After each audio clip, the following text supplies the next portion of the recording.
Welcome to our tutorial on creating a competitive multiplayer game in Java. In this series, we'll build a fun game from scratch and understand the underlying concepts of multiplayer game architecture. If you're ready, let's dive in. First, let's outline the requirements of our game.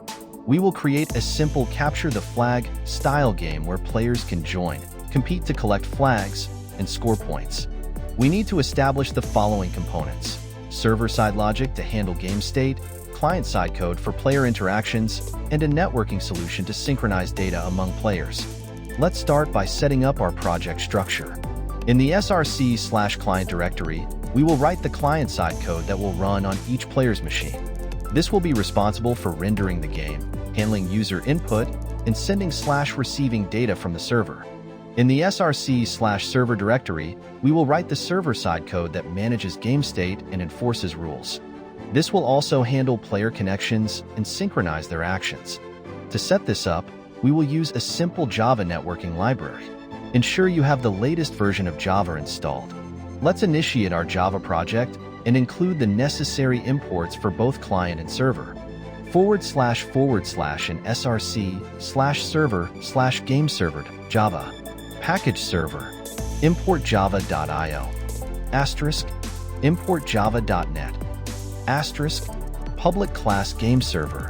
Public static void main. String. args. // start your server logic here. Next, we will implement the server logic to allow player connections. This involves setting up a server socket that listens for incoming player connections. Let's create a simple server that can accept clients and handle basic communication. Now that we have a basic server setup, let's move on to the client side. Here, we will connect to the server using a socket. The client will also handle sending and receiving messages. With both server and client set up for basic communication, we will now work on handling player state. Each player will have attributes such as position and score. Let's create a player class. The player class will help us create a simple data structure to keep track of each player's state. Now, let's update our game server to maintain a list of connected players. We now have the infrastructure to track players on the server. Next, we will improve our protocol to allow clients to register and send their actions. Let's implement basic command handling to process incoming messages from clients. On the client side, we will create an interface for user input, allowing players to move and interact with the game.